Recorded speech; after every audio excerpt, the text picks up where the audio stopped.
Hey PMC fans, it's your friend Choice CJ here, and I am happy to be bringing you guys the new series for the PMC YouTube channel covering games from PMC. This is going to be called Momentum Shifters. Now, let me explain a little bit about what Momentum Shifters is going to be. It's a little bit similar, I suppose you could say in some ways, to a Top Plays series.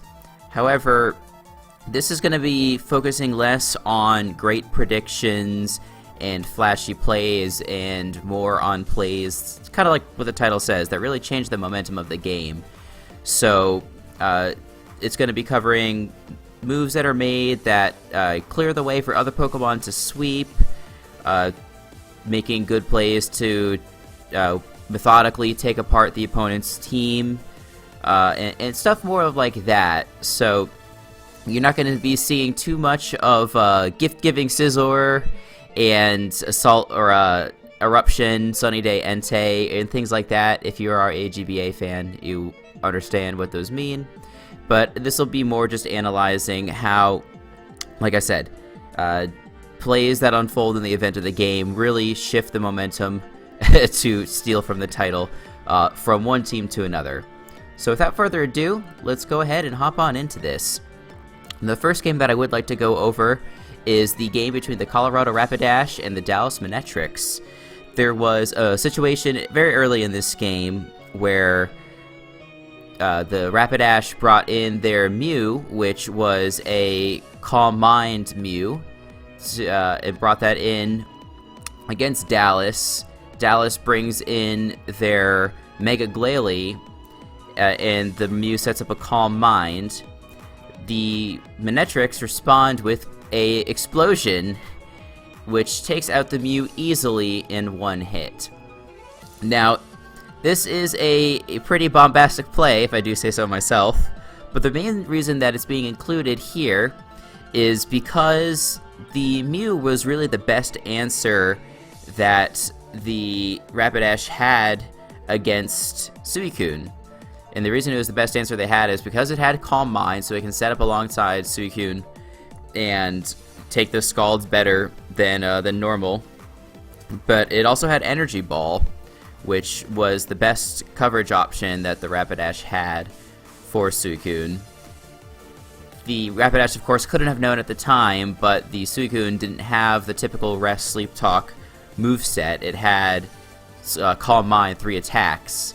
And so, while the Rapidash thought it was okay for Mew to go down because they had their Pokemon Seismitoad in the back, the Suicune all along was actually packing the Hidden Power Grass. So, that was not really a threat to Suicune whatsoever. And like I said, losing the Mew just really opened up the door for Suicune to really run through the Rapidash's team. It netted a number of kills over the course of the game. Next up, we have the match between the Cleveland Escavaliers and the Chicago Cubchus. There came a moment in this game where the Escavaliers looked like they had a lot of momentum. They had just made a really nice prediction with Victini on a incoming Garchomp, were able to 2-hit KO it with Glaciate, which was really excellent for them, of course. Then we find ourselves here at this play. The Escavaliers had a Garbodor up against a... They were looking down a Florges and switched into Garbodor. But the Cubchus made a really excellent play and predicted the switch into Garbodor by switching into their Choice Scarf Landorus Incarnate. The reason that this was a huge deal was because nothing on the team wanted to take a single Earth Power. Not to mention 2 Earth Powers. So the Phantom Base, the coach of the Escavaliers, was in kind of a tough position. He was either looking at letting his Garbodor go down, which was a good stop to Pokemon like Shaman and also Skuntank to some extent on the Cubchus side, or he lets something come in and get 2-hit KO'd by this Landorus. And the Escavaliers chose to go into Melodic, which, as I mentioned, does get 2-hit KO'd. Melodic, it was kind of a significant choice for the Escavaliers. Not that there was really any other better option at that point. But what the Cavaliers didn't know is that the Skuntank was also Choice Scarf, and Melodic, especially after being hit with Toxic and having the Marvel Scale boost, would have been able to take those crunches pretty well and retaliate with a combination of Scald and Recover. And that could have taken out the Skuntank, but as it was, nothing remaining on the team very much wanted to take a crunch from Skuntank. So I think losing the Melodic really put the Cubchoo's in a position to win with their Skuntank, and for that reason, I decided to name it the Momentum Shifting Moment. Momentum Shifting Moment, that's kind of an odd thing to say. It was the moment that really changed the tide of the game in the Cubchoo's favor, in my opinion. It was a really nice prediction, anticipating that Garbodor and bringing in the Landorus. Next up, I'd like to talk about the Misty Drapions versus the Tampa Bay Frogadiers. There was a moment in this game where Staraptor had just come in on a Grand Bull that had just earned 2 kills, one on Medicham and one on Greninja. Interestingly, it was an Intimidate Staraptor, which led the Frogadiers to switch into their Gligar. What was nice about this was that Gligar could set up a substitute on this Staraptor that was lacking the Reckless ability. And because of that, Brave Bird just does very little damage, and Gligar can go for a substitute. Gligar goes for the substitute as the Drapions switch into Azumarill, and the Drapions go for a knockoff instead of a Water-type move against this Gligar, and that gives the Gligar an opportunity to go for Baton Pass. And Baton passes into Pinsir, the other fearsome Mega Bug type that's in this format, Mega Pinsir. So Mega Pinsir with the substitute is staring down an Azumarill and has an opportunity to go for a free Swords Dance. After setting up this Swords Dance, they can go for a +2 Frustration after taking on a Aqua Jet from the Azumarill. And the Frustration easily takes out Azumarill. The reason I picked this as the momentum shift for this game was just it was a flashy play, but it just had it really is more to do with about the potential than what it ended up really doing, because unfortunately on the next turn, Staraptor with its Intimidate ability came in, and after dropping from +2 to +1, it took it out of range of Quick Attack from Pinsir.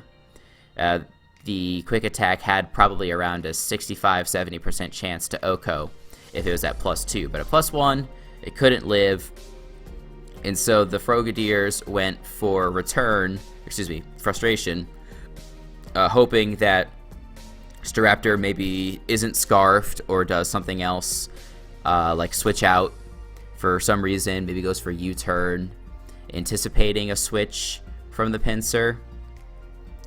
And then that allowed the Staraptor to kill it with a Brave Bird. But the reason I chose it was just imagine what would have happened if it hadn't been Intimidate Staraptor. The Pinsir, I think, would have ended up cleaning up the entire remaining team. Even a Pokemon like Electivire is going to take a lot of damage from something like Close Combat or Earthquake. So, kind of a cool move. It ended up being great for the match. It could have been even better, but I think you also have to give some credit to the Drapions for bringing the Intimidate Staraptor and saving themselves from a sweep there. Next up, we have the Pittsburgh Steelix going up against the Kansas City Kingdras. Now here, I've selected a play from kind of the middle of the match where a Vileplume is staring down an Aromatisse from the Kingdras. And the Aromatisse goes for Heal Bell to heal up some status on its team. The Venusaur was paralyzed and some other member of their team was burned. And the Vileplume is able to go for a Sludge Bomb. Now the Kingdras make a play here, trying to save their Aromatisse, and they switch out into Mega Venusaur, which proceeds to take a pretty good chunk of damage from the Sludge Bomb. Now, I'm not choosing this play because I think it was necessarily a misplay from the Kingdras.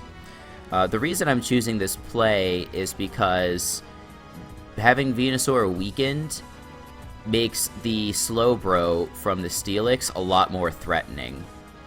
And while it's true that the Steelix did have Tornadus T still on their side, which could land some very strong Hurricanes on that Slowbro potentially, if the Slowbro can get off even one Calm Mind in its Mega Form, it's not going to take, the Slowbro is not really going to take as much damage from that Hurricane. It has the ability to go either for a strong attack with Scald or Psyshock, or it can go for a Slack Off and get back up to some good HP, and, you know, hope for a miss, which I should add happened on many occasions in this match. Quite unfortunate for the Kingdras. But anyway, point being, Venusaur being weakened gets it one step closer to being gone. One step closer to being gone means that the Slowbro is in a really great position to clean up the game with Calm Mind. So, again, not trying to claim there was a misplay. It was more about how it opened the door. It provided momentum, as you will, for a Mega Slowbro sweep.